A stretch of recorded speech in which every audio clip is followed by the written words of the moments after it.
Hola gente, ¿cómo están? Este video que vamos a hacer hoy lo voy a usar para responder un montón de preguntas que me están llegando por los comentarios de YouTube o por los comentarios de Instagram. Inclusive algunos de ustedes me llaman por Facebook o por WhatsApp. Hay muchas dudas y muchas de esas dudas se repiten. Algunas que no valen la pena responderlas por este medio, se las estoy contestando personalmente. Ahora, hay algunas que me parecieron muy interesantes. No sé si la van a poder leer bien. Esto es más bien, esta partecita de acá, una ayuda a memoria para mí, para no olvidarme de las cosas que quiero hablarles hoy. Antes de empezar con esto, les voy a aclarar que la semana que viene la vamos a tomar como vacaciones de invierno, digamos. Podría hacerles el video igual, yo no les tomo exámenes, ahora vamos a hablar de eso también. Pero vamos a hacer un descanso. Una semana no voy a publicar nada, vamos a continuar dentro de 15 días. Así que este va a ser el último video por 15 días. Vamos a empezar por lo que tiene que ver con la cursada. Muchos de ustedes me están preguntando si va a haber exámenes. Bueno, la respuesta es no. La respuesta es no.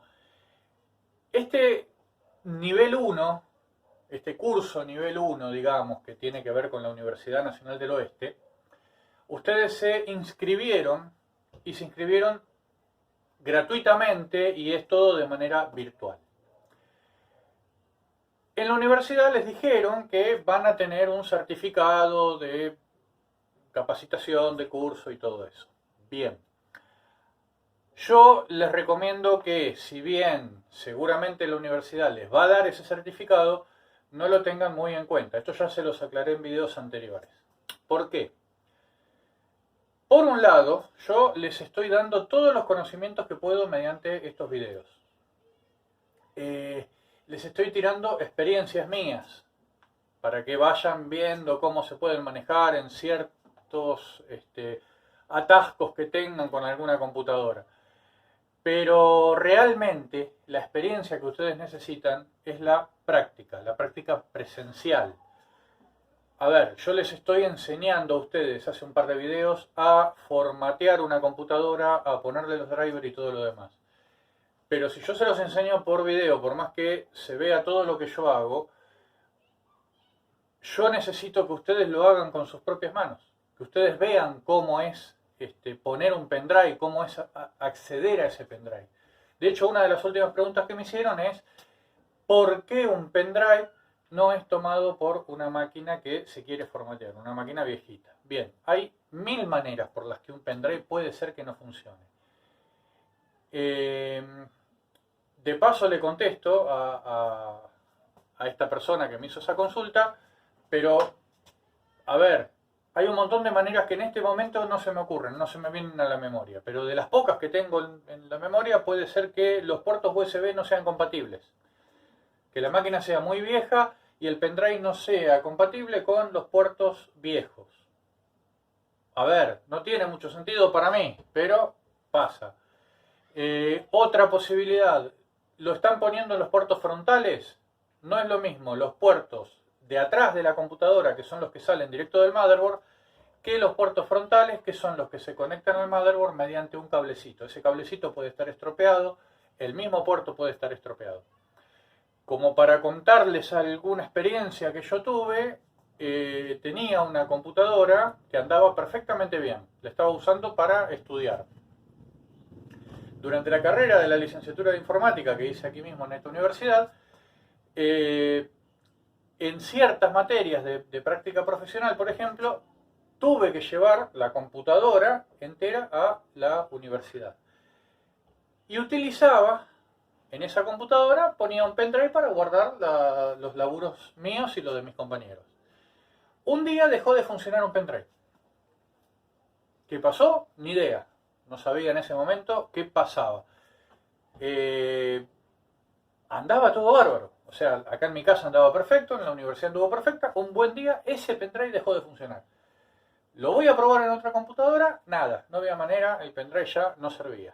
era un Kingston de esos que vienen de varios colores. Cuando un día se me ocurre ver detenidamente ese pendrive, me doy cuenta que la forma del pendrive estaba doblada, como si se hubiera derretido. Bueno, ¿qué había pasado?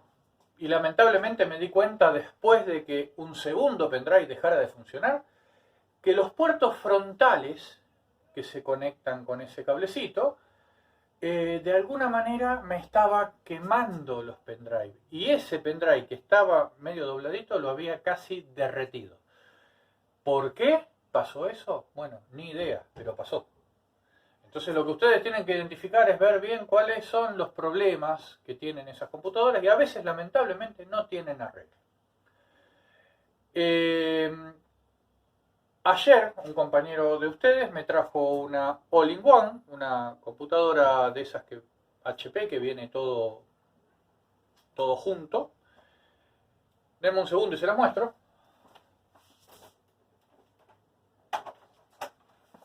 ¿Ven? Es una computadora que viene el monitor y toda la computadora está acá adentro. ¿Ven? Acá tiene el conector del USB.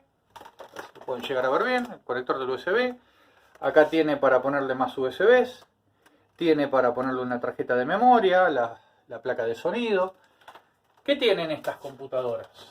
A ver, este monitor no tiene un conector de VGA, de HDMI, de nada. Está muy buena, hasta con pastera, pero no tiene, por ejemplo, el monitor, un conector de ningún tipo para usarlo como si fuera monitor. Directamente la computadora que está acá adentro envía la imagen al monitor. Acabó. ¿Qué pasa? Lamentablemente esa computadora no tiene solución. Se ha quemado algo. No puedo identificar bien qué. Y por más que lo identifique, la manera que yo tengo de identificar fallas en general es, si quiero saber si un disco rígido funciona, lo saco y lo pongo en otra computadora.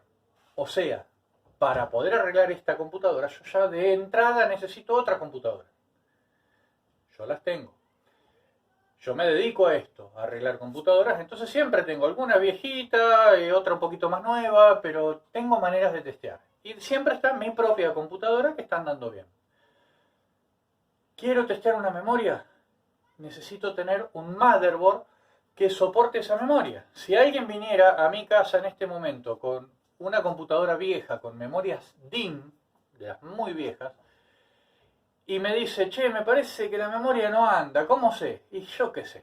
O sea, yo no tengo computadoras tan viejas, entonces no tengo manera de probar la memoria. Lo que sí puedo hacer es decir, bueno, a ver, déjame ver, depende de lo que hace, depende... Es como todo, a ver, si vos andás rengo, no tenés coronavirus, ¿qué tiene que ver una cosa con la otra? Bueno, es algo parecido, si hay ciertos diagnósticos, ciertas cosas que la computadora hace, que tiene que ver con aquel componente que está roto. Me han preguntado algunos de ustedes otra cosa que tiene que ver con esto. Le aparece en pantalla cuando prende la computadora un montón de letras, números, símbolos, como si fuera que lo agarró un virus, pero muestra directamente eso, y de muchos colores distintos, una letra azul, una roja, una amarilla, una verde, y todo el monitor lleno de letras, números, símbolos, espacios en blanco, todo entreverado. Eso, si les aparece a ustedes algún día que la computadora prende y directamente les muestra algo parecido a eso, es una falla de video. Falló el GPU. Y muy probablemente se les haya quemado esa placa. Bueno, no hay otra cosa. A ver, el disco rígido no provoca esa falla es de video. Entonces, ven lo que les quiero decir. Hay cosas que ustedes ya de por sí pueden saber. Y otras que no. De esta computadora yo no puedo hacer un testeo más profundo. ¿Por qué? Porque como es HP y es dedicada, o sea, es propietaria, mejor dicho, de HP, yo no puedo, hay ciertas cosas que sí, puedo traer un disco rígido y probar, pero el motherboard tiene una forma, tiene una manera de estar distribuido y tiene unas conexiones que, por ejemplo, si al disco rígido de esta máquina hubiera que cambiarle el cable SATA, no podría. El cable SATA de esta máquina viene con un cable SATA que se conecta al motherboard, pero el que se conecta al disco rígido tiene un adaptador y el adaptador al disco rígido sí va SATA, pero no directo al cable. Entonces, si ese cable se corta, se rompe o le pasa algo, yo tengo que poner otro y no hay manera de reemplazarlo, a menos que vaya a HP y les compre a ellos ese adaptador. Y ese adaptador me va a salir seguramente más caro que un disco rígido nuevo. Así que bueno, lamentablemente esta computadora no la puedo arreglar. No quiere decir que no tenga arreglo, ¿eh? Ojo, capaz que van a otro lado, tienen repuesto de estas mismas marcas y tipos de computadoras y haciendo algún cambio la pueden llegar a reparar. Yo no. Otra cosa, esta máquina estuve mirando en internet y otro problema que quizás tenía, esta en particular lo que hacía era directamente no mostrar imagen en pantalla. En el mismo motherboard tiene el chip de la GPU, de la placa de video. Bien, una cosa que recomiendan en internet es con un soldador tipo pistola de calor, que es como un secador de pelo pero mucho más potente, que puede levantar por aire caliente una temperatura de 300, 400 grados. Ustedes, aireando la placa en el lugar donde está el GPU, con esos 300, 400 grados, ¿qué hacen? Hacen que el estaño que suelda el microchip a la placa se derrita y se vuelva a soldar. No me acuerdo el nombre, creo que era un reflux o algo así que se llamaba. Yo no lo sabía. Ahora, si yo pongo un soldador, yo uso este tipo de soldador. Para soldar, ¿ven? El soldador común. Lo uso para soldar cositas fáciles, qué sé yo. He hecho lámparas con la impresora 3D y con esto le sueldo los cablecitos a alguna plaqueta común y corriente para que esté más firme y que quede más prolijo. Pero yo no puedo con este soldador soldar un chip de un microprocesador que tiene miles de soldaduras y que se sueldan por separado. A ver, imagínense las patitas del microprocesador, mucho más chiquititas, y que ustedes tengan que soldar con ese lápiz una por una. Primero, la gota de estaño lo que haría es que varias patitas se suelden juntas y hagan falso contacto. Y segundo, el calor que genera este lápiz puede hacer que esa patita se derrita. En síntesis, necesitan la pistola de calor para soldar esas cosas. ¿Y qué es lo que puede haber sucedido con esta computadora? Que evidentemente en internet pasa mucho, a la gente le pasa mucho, que en el movimiento, en el calor mismo de dentro de esa carcasa que se genera, y al estar en posición vertical el chip, a lo mejor con el tiempo y con el mismo calor, el estaño se ha derretido y ese chip se ha movido una milésima de milímetro. Esa milésima de milímetro puede hacer que una patita de ese chip no esté pisando donde deba. Y al no pisar donde deba, simplemente no mande imagen al monitor.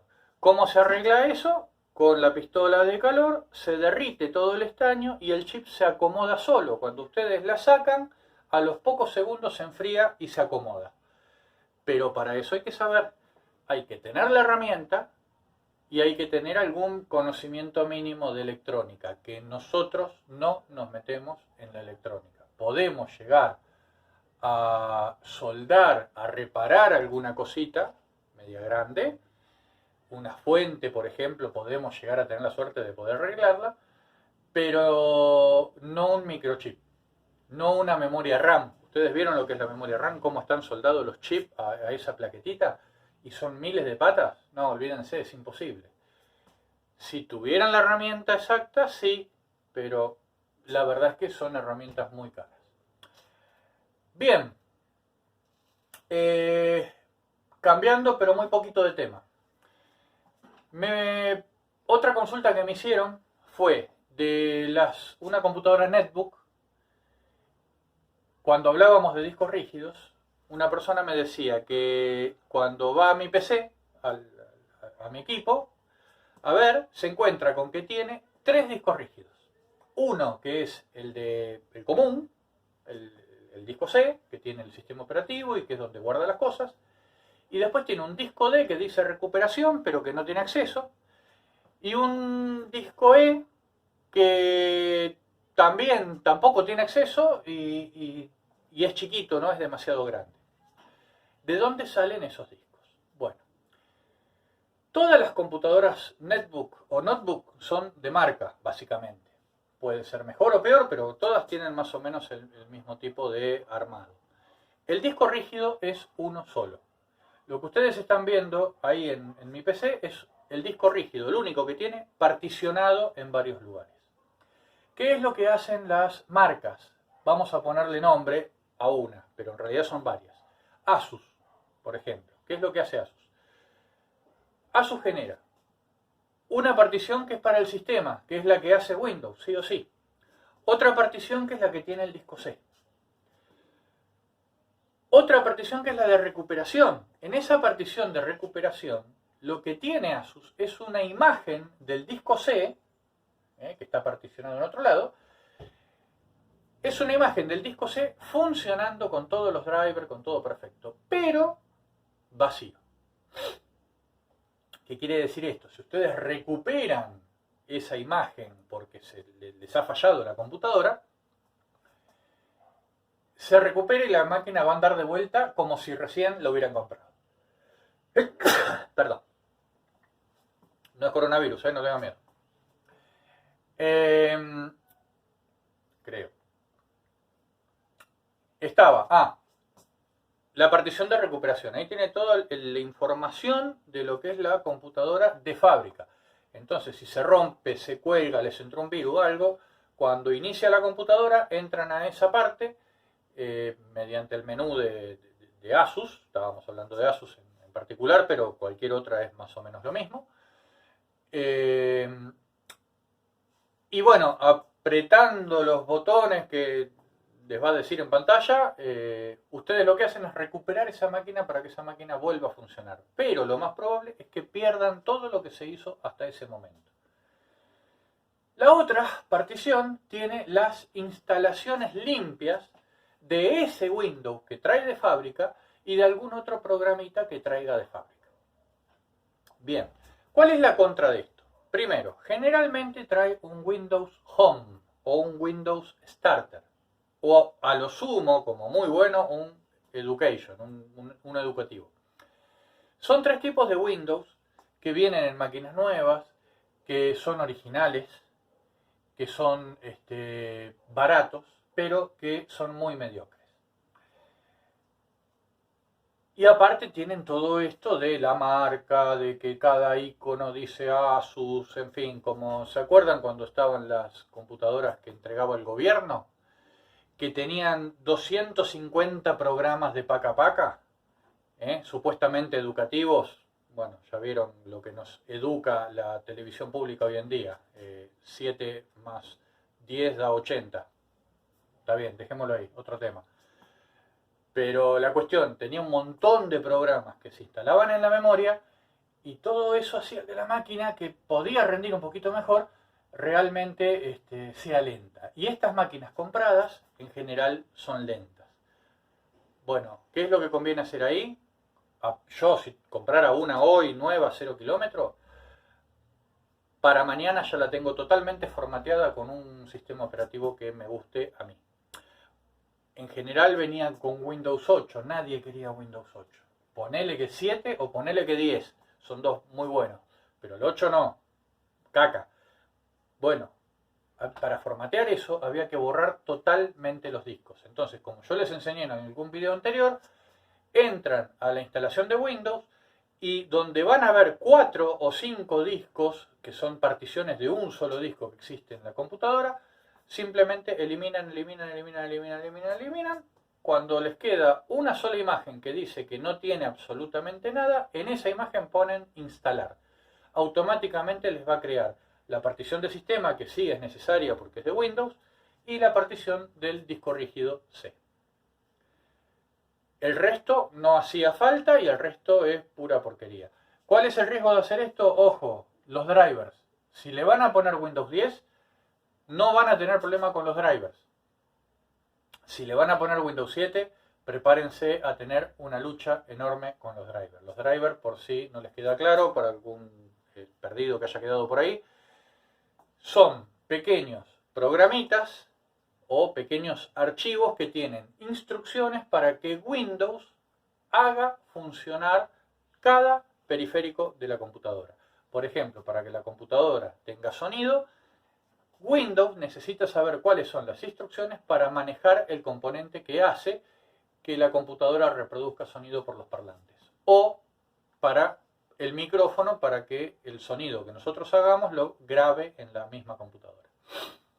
Lo mismo pasa con la placa de video, lo mismo pasa con la placa de red. La placa de red, que parece ser algo tan simple, necesita de los drivers para que toda esa información que entra por la placa de red sea correctamente interpretada por el sistema operativo. Y aunque a ustedes les parezca mentira, cada marca diferente de placa de red y cada tipo de placa de red hace que la velocidad de la información sea leída de manera distinta, que los paquetes de información pasen de la placa al resto de la computadora de manera distinta y que sean leídos los paquetes que vienen de afuera también de manera distinta. Por lo tanto, los drivers son indispensables y por lo general los sistemas operativos ya los traen incluidos. Pero aquellos sistemas operativos viejos y que ya están sin soporte como Windows 7, cada vez que sale algún driver alguna placa nueva necesita sus drivers y Windows 7 no los va a tener y hay que adaptárselos de otro lado. Esa lucha, lamentablemente yo les puedo enseñar un par de programas que se lo faciliten, pero en general es cuestión de buscar en internet mucho y ir instalando a mano hasta pegarla con el driver correcto. Y a veces me han quedado computadoras funcionando perfectamente, pero sin sonido. Como no es necesario el sonido, porque por ahí la usan para algo que el sonido no significa nada, entonces la máquina sigue siendo práctica, pero no es lindo tener una máquina que no tenga sonido. Bien, vamos a volver a hablar de la cursada. Les dije, no les voy a tomar ningún tipo de examen, mucho menos en este curso que es el de armado y reparación. ¿Dónde yo me voy a dar cuenta si ustedes aprendieron o no aprendieron? Si vieron o no vieron los videos, porque realmente yo no tengo más que, contestando a los comentarios, no tengo noción de quién de ustedes está mirando los videos actualmente. Yo les podría decir, bueno, a ver, todos aquellos que tienen los videos, incluido este de hoy, al día, manden un mail a tal lugar. Y con eso, pero bueno, estoy confiando en que ustedes no me mientan. ¿Se entiende? No es válido, digamos. Yo tenía, al comenzar esta cursada, 500 alumnos. El primer video tuvo más de 2.500 visitas. Es muy probable que muchos de ustedes lo hayan mirado varias veces y también es probable que muchos de ustedes se lo hayan recomendado a alguna otra persona. Bienvenidos si hacen eso, recomienden mucho, no importa si les gusta o no les gusta. Miren los 2 segundos, suscríbanse, que me viene bárbaro, y después si no les gusta, mala suerte, pero suscríbanse.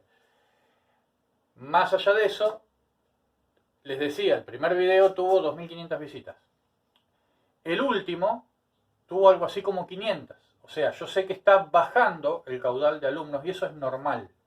No todos pueden seguir el hilo de una cursada, ni siquiera presencial.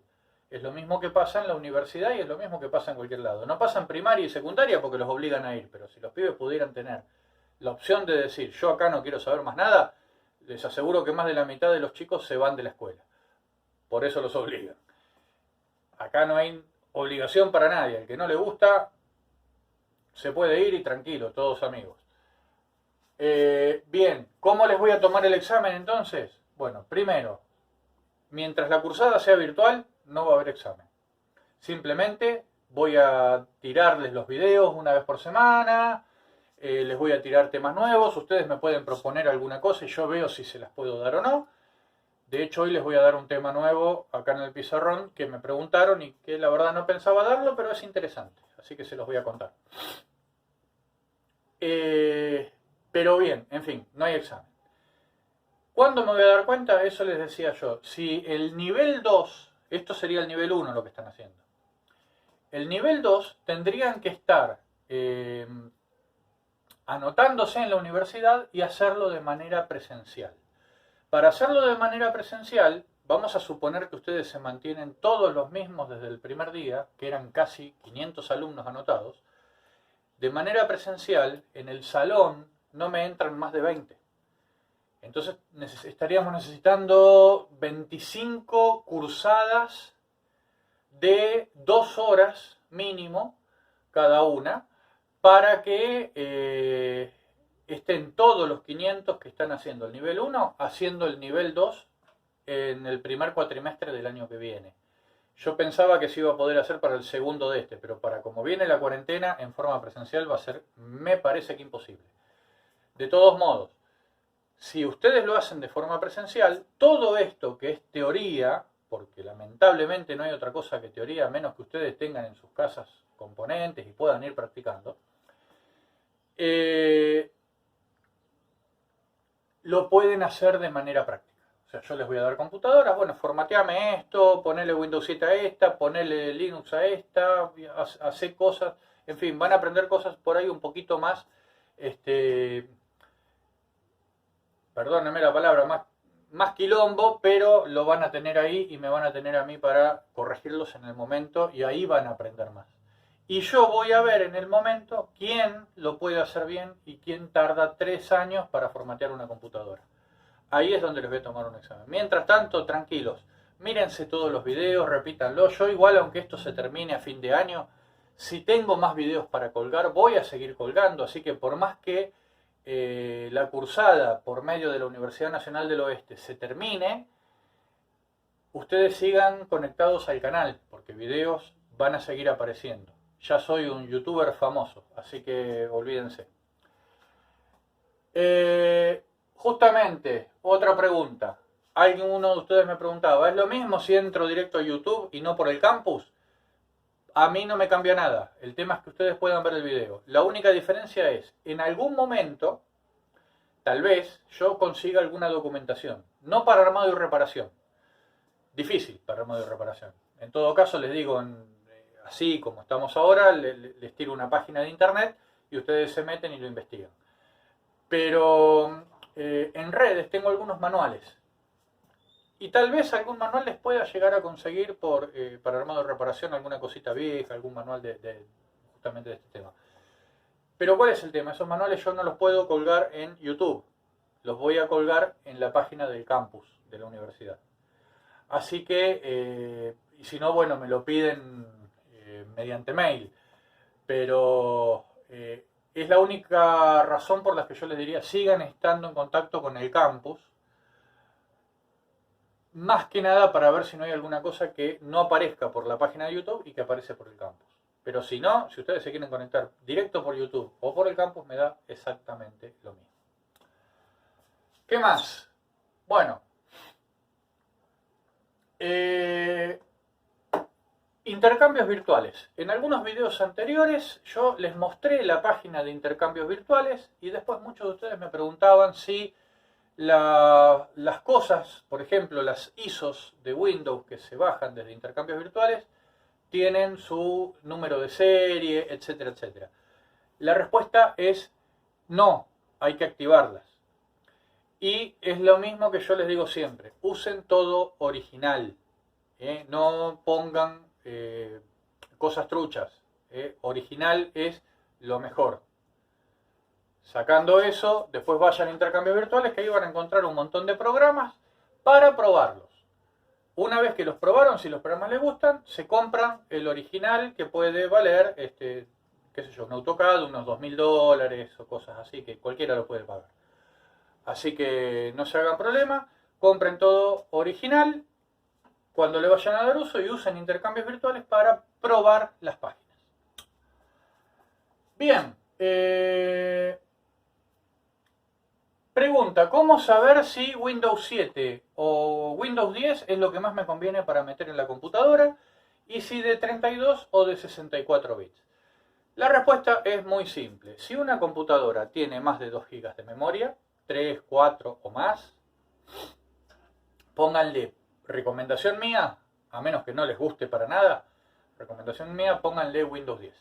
No van a tener problemas de drivers, anda todo perfecto, todavía tiene soporte, tiene su propio antivirus que funciona mejor que los antivirus pagos, así que creo que no tiene demasiada discusión. Si hay algún programita, como por ejemplo el navegador de internet, que es una porquería, sirve para algunas cosas, pero en general es malo. Bueno, le ponen un Chrome, le ponen un Mozilla. Pero después, como sistema operativo, si se van a poner por Windows y no por Linux, yo personalmente sigo con Windows por una cuestión de costumbre. Si supiera utilizar Linux a fondo, capaz que me cambio porque es gratuito. Pero no tiene mucha ventaja y la verdad es que todo el mundo sigue utilizando Windows. Por una cuestión de compatibilidad, prefiero seguir con Windows. ¿Y de cuál Windows? Bueno, si la máquina tiene, repito, suficiente memoria, vayan a Windows 10. Si tienen 2 GB o menos de memoria, usen un Windows 7. Y si tienen 512 megas, o sea, un pisapapeles de computadora, pero bueno, alguno de ustedes puede ser que tenga algo así, entonces búsquense un Windows XP. Pero sepan que les va a costar un Perú instalarle los drivers y les va a costar un Perú, bueno, no le va a costar un Perú nada. No tiene mantenimiento. A esta altura Windows XP y Windows 7 ya son gratuitos. Pueden poner uno trucho que se va a activar solo conectándose a Microsoft y no tiene soporte. O sea, lo que cobran los programas es el soporte que les puede dar para solucionar los problemas que a ustedes les surjan. Si se ponen Windows XP o Windows 7 no van a tener ningún tipo de soporte. Así que esa es la desventaja que tiene. Y sobre si 64 o 32, tampoco hay mucho que decir. Si ustedes tienen 4 GB o más de memoria, 64 sí o sí, porque si no, no pueden aprovechar la memoria. Pero tal vez fueron unos locos que le pusieron 8 GB de memoria a una computadora con un procesador que no soporta 64 bits. Le pueden poner los 64, pero va a ser totalmente el cohete. Así que, recomendación mía, Windows 10 de ser posible y 64 bits. En caso contrario, van bajando hasta encontrar un equilibrio entre lo que ustedes tienen y lo que soporta la máquina. Ok. Vamos a los últimos dos temas, que estos sí son nuevos y no tan nuevos. Vamos a hablar un poquito de algunas herramientas que deberíamos tener y la limpieza del PC. Una vez me dijeron si les iba a hacer un video sobre cómo limpiarlo. A ver, ¿se acuerdan aquel primer video donde yo iba desarmando el gabinete y les iba mostrando a ustedes cómo, qué era cada parte de la máquina? Bueno, de la misma manera desarman la computadora de ustedes, pieza por pieza, tornillo por tornillo. Van a encontrar que tienen telarañas, van a encontrar que tienen una capa de polvo impresionante, van a encontrar ratas y cucarachas muertas. Bueno, van sacando todo eso de a poquito y lo van limpiando. ¿Con qué lo limpian? Miren, acá tengo que uso para todo lo que sea limpieza de componentes electrónicos y inclusive algún día les voy a hacer un videito sobre cómo reparar impresoras. Necesito conseguir una impresora para poder desarmar para hacerles el video. Cuando consiga una, se los voy a hacer. ¿Qué es esto? Esto es alcohol isopropílico. Muchos de ustedes lo habrán escuchado nombrar. Viene en dos presentaciones. Una presentación que es en aerosol, que no solo tiene el alcohol, sino que aparte tira a presión y tira poca cantidad. Ahora, el aerosol es, qué sé yo, imagínense un raid, un aerosol de matamoscas, esa cantidad. Y sale más de 500 mangos el aerosol, es un poquito caro. Esto se compra en cualquier química, la piden como alcohol isopropílico y se vende por litro. Claro, esto yo para bañar una placa necesito ir tirando de a poco. Igualmente dura, dura mucho. Pero ¿qué tiene esto de bueno? Tiene dos cosas. Primero, ustedes le van tirando a la placa, no con algodón, no con nada, lo tienen que sumergir. Si lo pueden sumergir, mejor. Esto elimina toda la humedad y elimina cualquier partícula de polvo que pueda tener la placa. Si la pueden sumergir y sacudirla un poquito, como si fuera una batea, es como una palangana donde la sumergen y la mueven a la placa, no a la palangana, y el mismo alcohol va a actuar limpiando todo y desgranando las partículas de polvo hasta hacerlas desaparecer. Se puede reusar, o sea, una vez que lo lavaron, lo sacan y antes de que se evapore, porque esto se evapora bastante rápido, lo vuelven a meter acá adentro. También se puede utilizar con jeringas, no con agujas, con jeringas.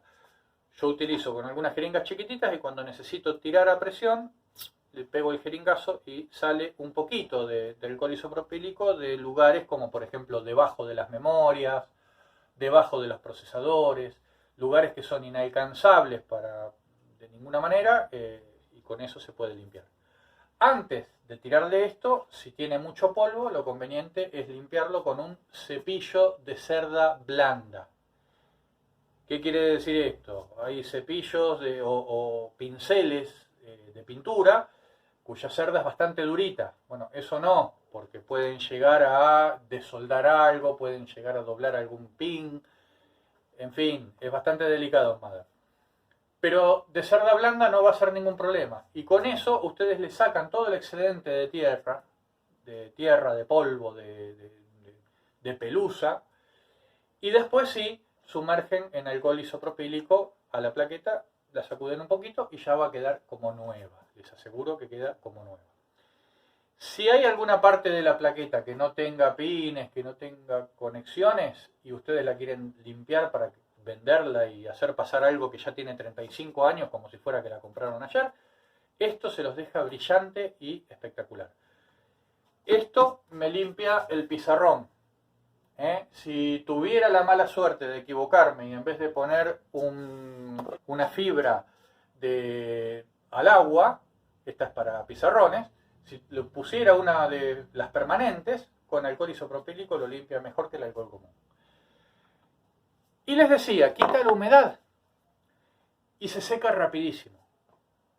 Y aunque no se seque rapidísimo, si una computadora, a ver, no vamos a, ahora les voy a dar un ejemplo más grave, pero vamos a suponer un motherboard. Yo lo agarro seco, está sucio, lo limpio con esto, al toque le enchufo todo y aún húmedo, aún mojado, no digo sumergido porque la verdad que no me animé a hacer la prueba, pero sí lo hice cuando tenía el del aerosol, con toda la placa completamente húmeda de alcohol isopropílico, prendo la computadora y no pasa la electricidad. Esto no conduce electricidad. Por lo tanto, la computadora, estando totalmente mojada con esto, anduvo perfectamente bien. Encima, enfría. Si ustedes pudieran tocar esto se siente helado. Bah, no tanto, pero se siente bastante más frío que la temperatura ambiente. Por lo tanto, también se puede utilizar como testeador de fallas. Si ustedes limpian un chip que sobrecalienta, con esto lo sumergen bastante, hace que ese chip enfríe muy rápido y seguramente detecten ahí si la computadora prende o no prende, si esa era la falla. Les iba a contar una anécdota que tuve con esto.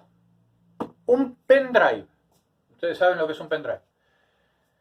Se lo había dado a mi hijo para que lo utilice para la escuela. Un día vuelve, le digo, hijo, necesito el pendrive un segundo. Ay, no sé dónde está, no sé dónde está, no sé dónde está. Resulta que lo había dejado en el bolsillo del pantalón. Bueno, anda a buscar el pantalón, hijo mío, que necesito el pendrive. No, ¿cómo no? Anda a buscarlo. No, ¿no qué? Está colgado en la soga, mami lo lavó. Estuvo 1 hora el pendrive adentro del pantalón dando vueltas en el lavarropas automático y estaba en la soga el pantalón chorreando agua y en el bolsillo estaba el pendrive. Ustedes dirán, chau pendrive. Bien, ¿qué hice? Tacita de café, la llené de alcohol isopropílico y antes de usar ese pendrive lo sumergí en alcohol isopropílico durante media hora. Lo sacudí un poquito, pero en realidad no hace falta, con moverlo para que realmente esté bien sumergido en alcohol isopropílico puro, se la banque. Por las dudas, cuando lo saqué, lo dejé media hora secándose, escurriendo, cosa que si tenía algún dejo de humedad, que se termine de ir. Una vez que estuvo media hora sumergido en alcohol isopropílico y media hora secándose, el pendrive estaba a la vista, totalmente seco como nuevo, lo enchufé y no había perdido un bit de información. O sea que el alcohol isopropílico recuperó un pendrive que había estado sumergido 1 hora en agua. No tuvo óxido, o sea, le quitó cualquier partícula de oxígeno y de agua, y por lo tanto no hubo oxidación en las partes. Y ahí está, el pendrive todavía sirve, todavía anda. Así que si quieren hacer la prueba, háganlo tranquilos porque yo por accidente me pasó y es mejor que el arroz. Es mentira que el arroz atrae chinos. El alcohol isopropílico tampoco atrajo chinos, pero sirvió para secar el aparato. Eso sí, si yo hubiera puesto el pendrive mojado a ver si andaba, obviamente chispa para todos lados y el pendrive se prendía fuego. Como no lo hice y tuve el cuidado de ponerlo en alcohol isopropílico primero, anduvo. Bueno, ¿qué otras herramientas pueden ser necesarias? Y a ver, vamos a lo fácil. Les va a hacer falta siempre un destornillador Phillips. Todos aquellos que tengan computadora de escritorio van a ver los tornillos que tienen en la parte trasera, especialmente los que agarran a la fuente de alimentación. Un destornillador Phillips que pueda sacar un tornillo de esos va a poder sacar todos los tornillos que la computadora tenga. Puede ser que necesiten un Phillips de precisión, o sea, mucho más finito, si van a arreglar notebooks o netbooks, que traen los tornillitos mucho más chiquititos. Agreguen uno de esos si quieren. Un destornillador de paleta, o sea, plano, y en lo posible bastante grande. ¿Por qué? No lo vamos a usar de destornillador, pero a veces tenemos que hacer palanca con las tapas de plástico que se ponen a presión. Y con mucho cuidado, un destornillador de esos es súper válido para abrir tapas que estén difíciles, sin romperlas. ¿Qué más? Me han preguntado alguna vez, ¿soplete para aire? Yo uso la boca, o sea, cuando he limpiado computadoras que estaban con mucha mugre, lo hago en el exterior de la casa. Yo por suerte tengo un patio bastante grande. Salgo al patio, la sacudo con la mano y después separo placa por placa, la soplo yo mismo, no hace falta tener un soplador. Si lo tienen mejor, pero oigan, báñense de vez en cuando. O sea, se ensucian un poco, van y se bañan, ya está.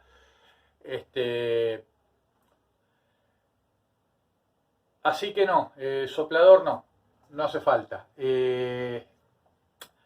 Aspiradora, tampoco. Ahora, si viven en un departamentito y van a hacer mucha mugre, y bueno, una aspiradora de mano, una aspiradora chiquitita que seguramente ustedes tienen en sus casas. Y si es una super aspiradora, lo único, tengan cuidado de que no haya algo suelto y que se los aspire. Pero después sí, cualquier aspiradora podría servir para sacarle el polvo al interior de una computadora. No le haría ningún daño.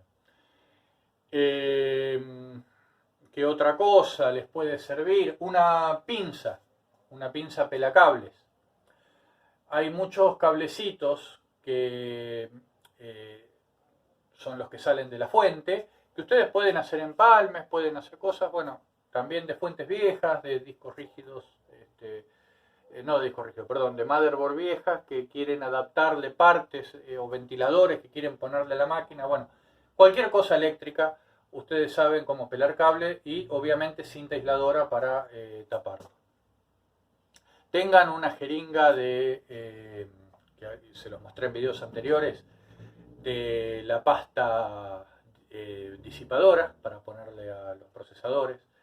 Una jeringa es eterna, les dura para muchísimas computadoras, para muchísimo tiempo.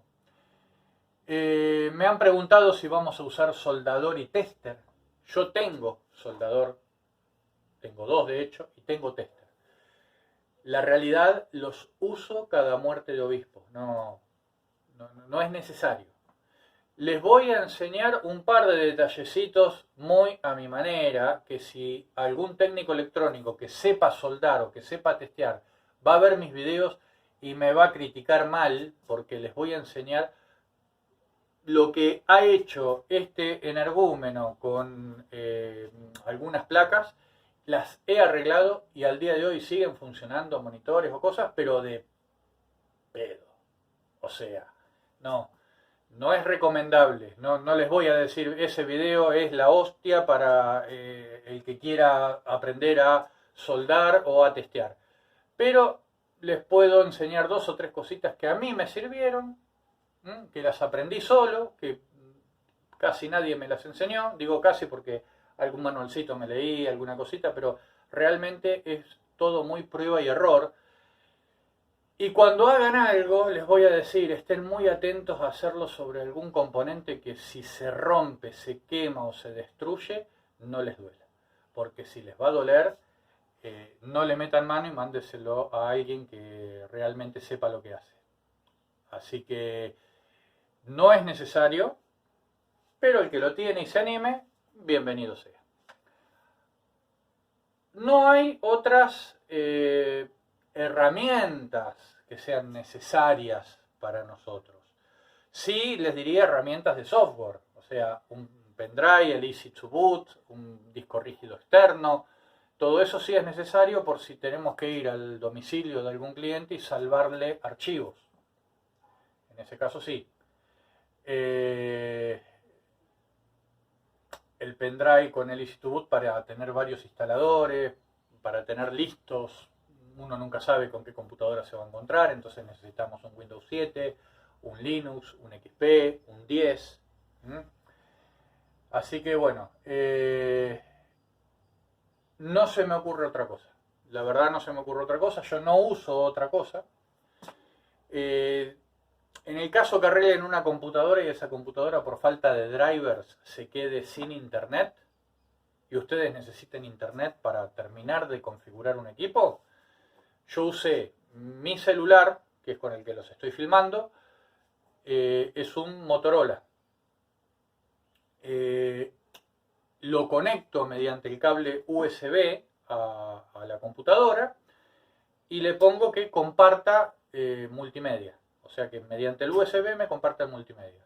Me conecto el Wi-Fi y ese Wi-Fi que toma el celular me lo comparte con la computadora que estoy arreglando mediante el multimedia.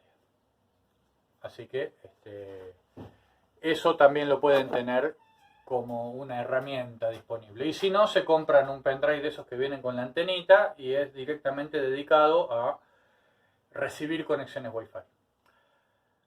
Bueno, para terminar la clase de hoy vamos a aprender un tema nuevo.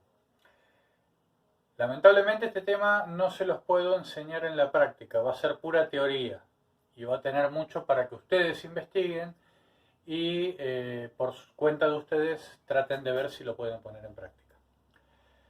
Surgió de la consulta de un compañero de ustedes. El tema es RAID. ¿Qué es RAID?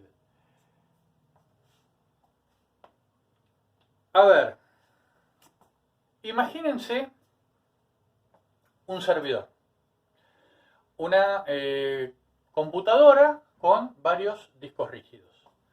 Ustedes necesitan, sobre todo, que esta computadora les proteja la información. Imagínense ustedes que fueran no sé, un banco, una financiera que tienen muchísimos clientes, los cuales tienen cuentas con dinero, hacen transacciones imagínense que si ustedes tuvieran un negocio así, sería catastrófico que se les perdiera, se les rompiera un disco rígido y ustedes perdieran la información de sus clientes. Obviamente que las financieras, los grandes bancos tienen bases de datos enormes y esas bases de datos están reflejadas, o sea, es algo que se llama mirroring, que es como espejar. Realmente es información que está en espejo, está en una base de datos en un lugar y está copiada tal cual en otra base de datos en otro lugar alejado. Pero bueno, imagínense que no es tan así el problema que ustedes tienen, pero sí que necesitan tener una protección de datos alta. Por otro lado, imagínense qué pasaría si ustedes pudieran hacer que sus discos rígidos funcionen 2, 3, 4 veces más rápido de lo que ya de por sí funcionan de fábrica. Bien, ¿cómo lograríamos esto? Hay una tecnología que por lo general está por hardware, lo que está por hardware lo pueden llegar a encontrar en sus computadoras de escritorio. Si tienen computadoras nuevas, fíjense en la parte del setup, donde hay opciones de trabajo del disco rígido. Fíjense que seguramente van a encontrar en la parte de SATA una opción para que SATA trabaje en modo RAID.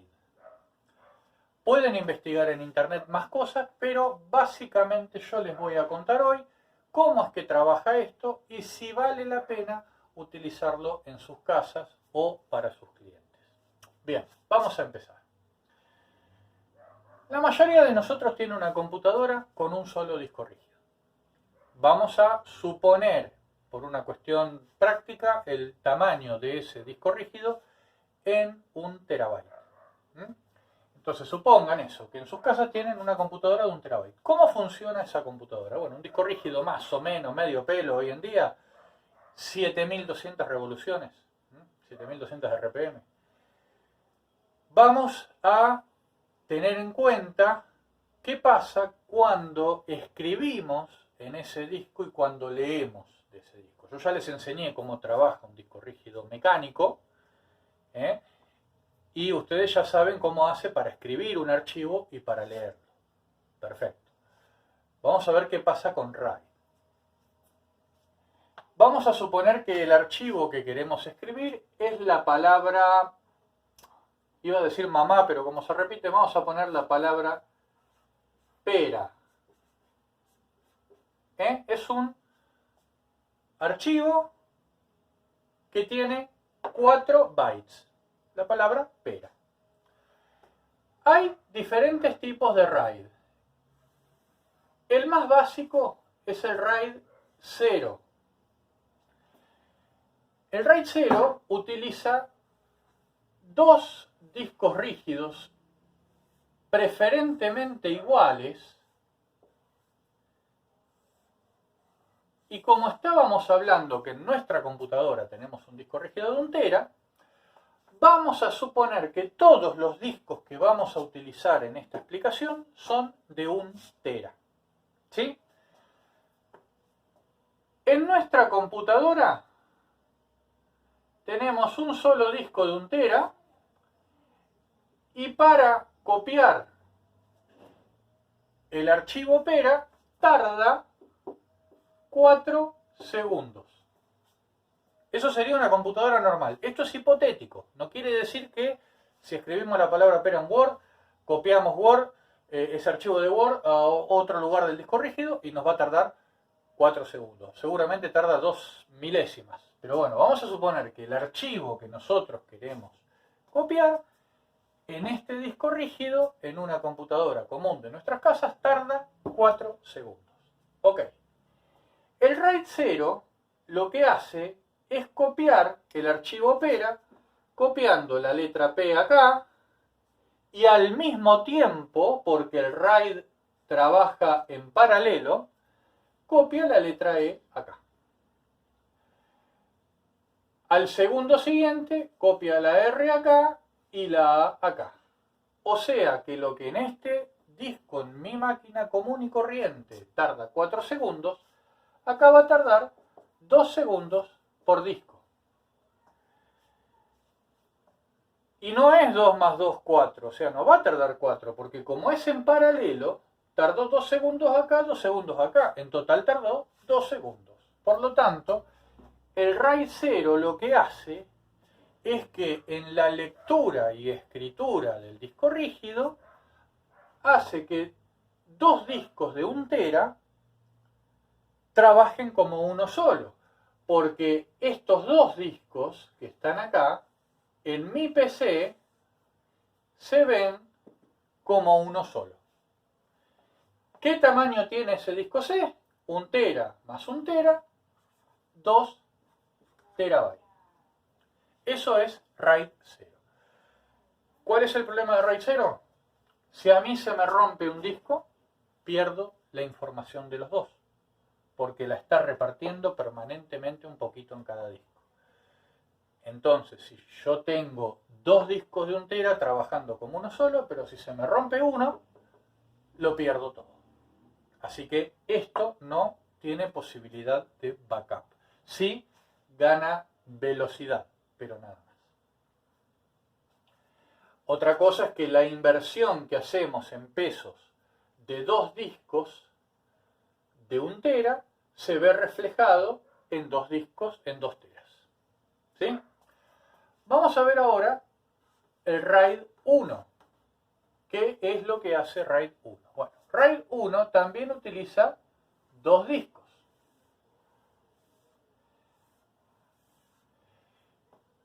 También trabajan en paralelo.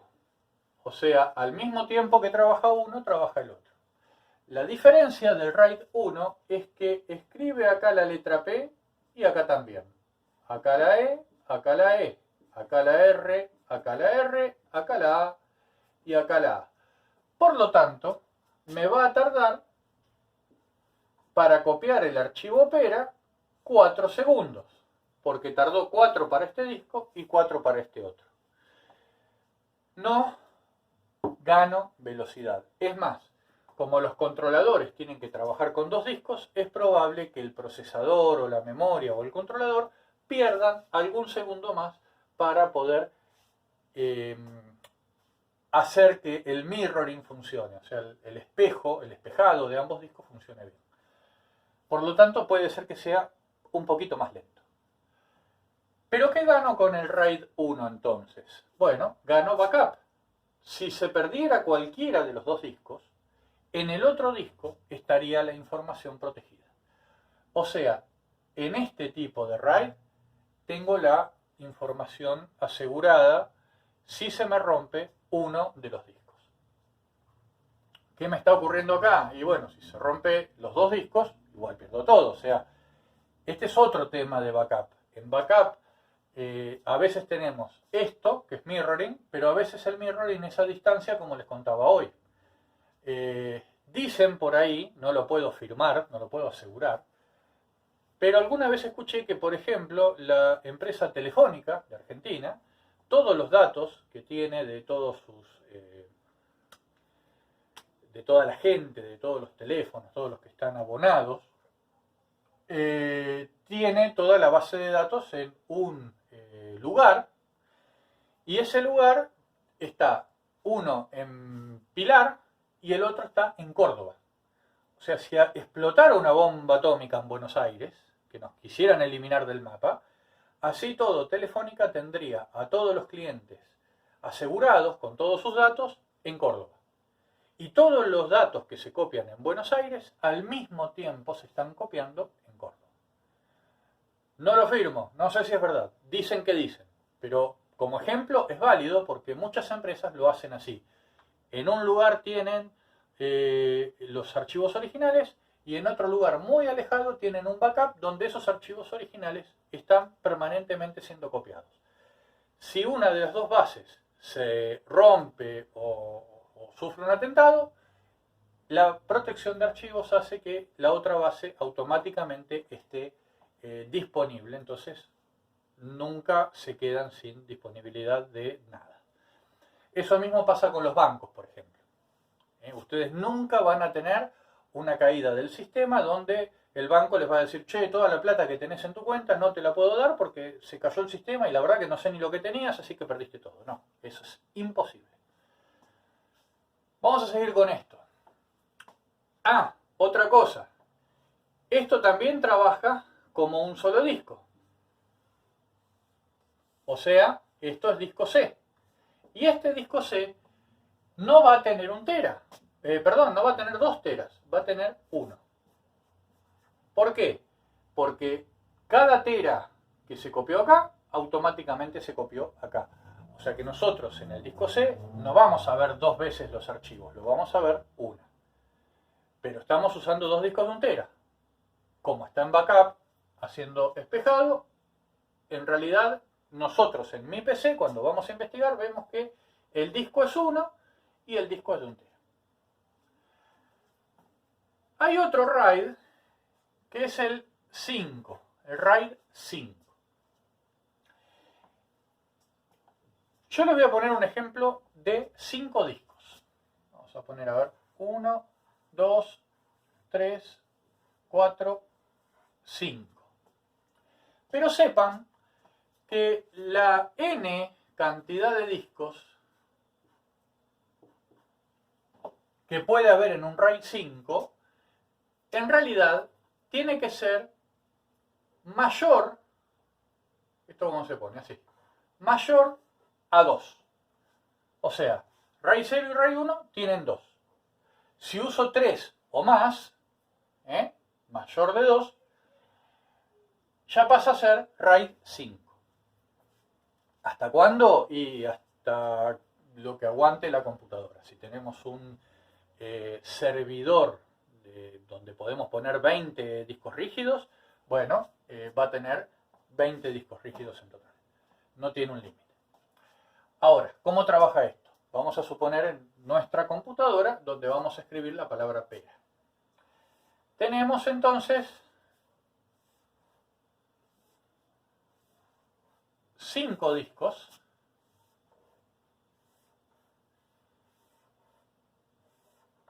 y nosotros queremos copiar la palabra pera a ese disco.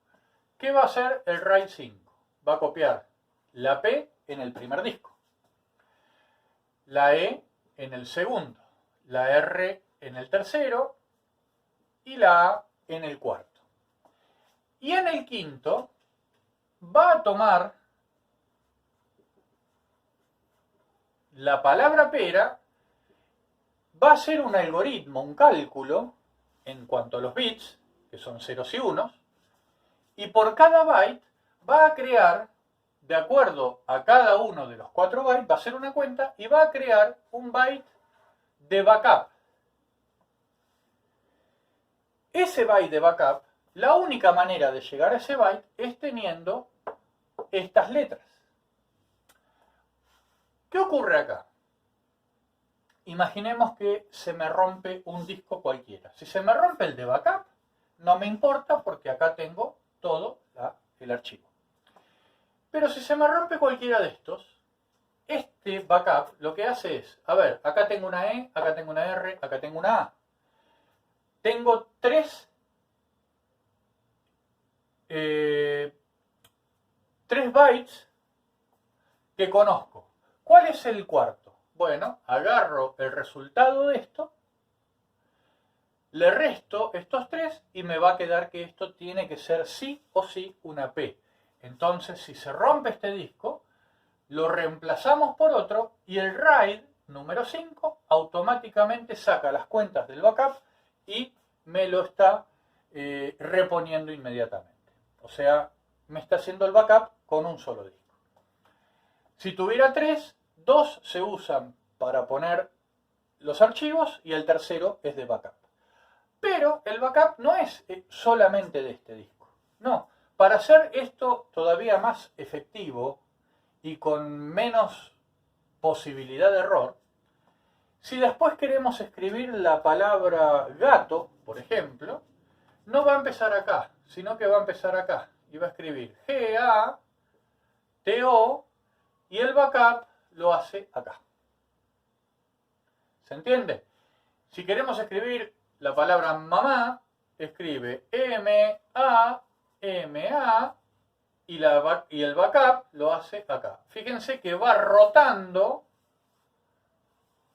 el lugar, el disco físico, a donde va haciendo el backup.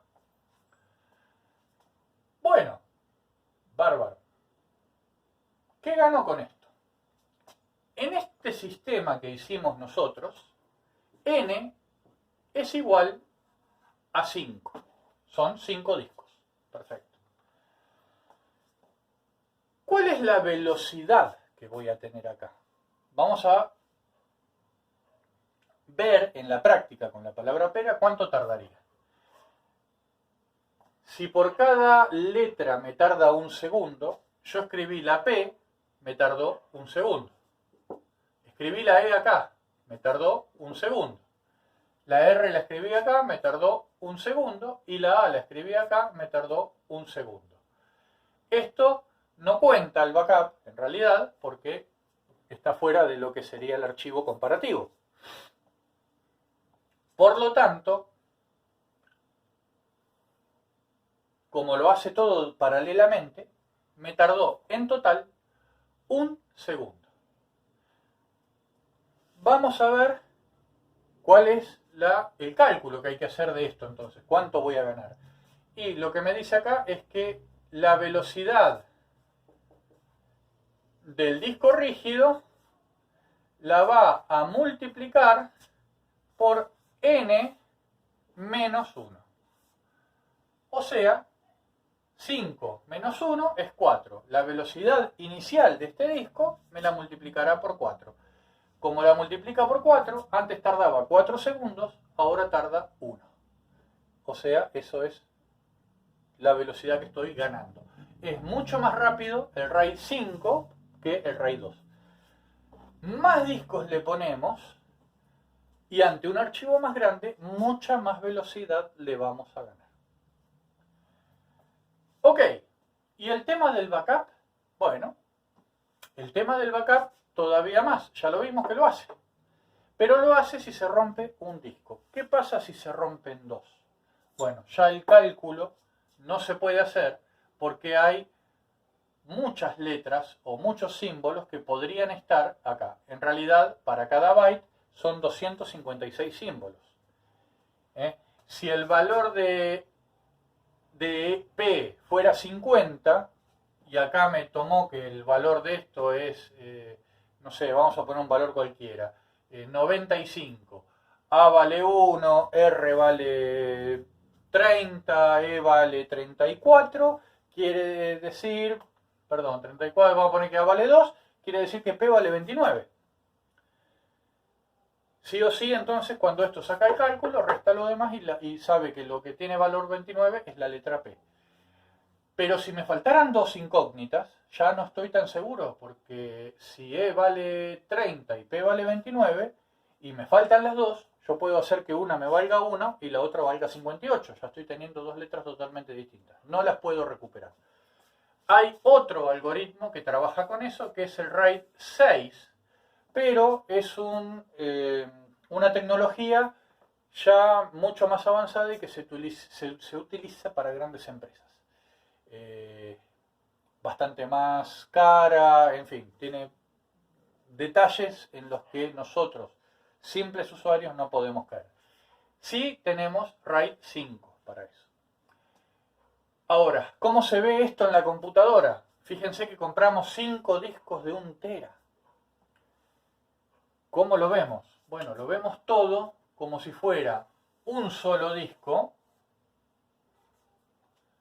el disco C, y ese disco C va a tener, este no cuenta, 4 terabytes. O sea que yo estoy invirtiendo 5 teras y recupero 4. Ya la pérdida de inversión para tener velocidad y para tener backup no es tan grave como en el RAID 1, donde para tener backup hago el doble de inversión y no tengo velocidad.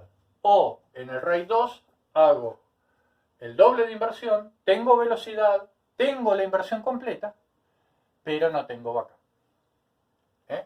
Todo depende de qué es nosotros lo que queremos hacer con nuestra computadora para saber si vale la pena utilizar RAID o no. ¿Cómo se utiliza? ¿Cómo se pone en práctica? Sinceramente no lo hice nunca y no sé si lo voy a hacer porque me está faltando algo muy elemental, que son 5 discos rígidos. ¿Tienen que ser iguales? No necesariamente. Yo le puedo poner acá un disco de 1 tera, un disco de 1 tera, un disco de 1 tera, un disco de 1 tera y acá un disco de 2, porque me falta el de 1 tera. ¿Qué es lo malo de todo esto? Que al disco de 2 que puse acá, lo ponga donde lo ponga, todo el RAID se va a igualar al disco de valor más bajo. Por lo tanto, al de 1. Si yo acá tuviera un disco de 500 gigas, esto parece 560, de 500 gigas, entonces por más que acá tenga 1 tera, 1 tera, 1 tera y 2 teras, todos van a trabajar por 500 gigas. Y en la cuenta total voy a tener 500 más 500 más 500 más 500, 2 teras, nada más. Así que lo preferible es que los discos, para no tener pérdida de información, tengan todos el mismo tamaño. Y teóricamente no hace falta que todos sean de la misma marca o del mismo modelo. Bueno, no tengo mucho más para decir sobre esto, lo pueden investigar, hay muchos videos de YouTube, muchas páginas de internet donde pueden conseguir más información. Básicamente van a ver exactamente esto. ¿Lo podrían poner en práctica? Bueno, si tienen plata para comprarse una buena cantidad de discos, traten, podrían llegar a hacerlo. El tema es tener los cables y que el motherboard lo soporte y saber cómo hacer para trabajar con esto, porque seguramente además de hardware necesitaremos algo de software para poder recuperar la información. En algún momento que tenga más tiempo lo voy a investigar. Por ahora yo no. Si ustedes lo quieren hacer, háganlo y nos cuentan al resto de nosotros o me cuentan a mí por comentarios de YouTube y yo en alguna clase diré qué es lo que pasó con ustedes. Así que hasta acá quedamos. Recuerden, nos vemos dentro de 15 días. La semana que viene no habrá videos, la otra retomaremos con el curso. Y espero haberles sido útil hoy. Y bueno, si bien la clase fue cortita, creo que todo lo anterior fue bastante jugoso también. Así que muchas gracias, buena cuarentena y nos vemos.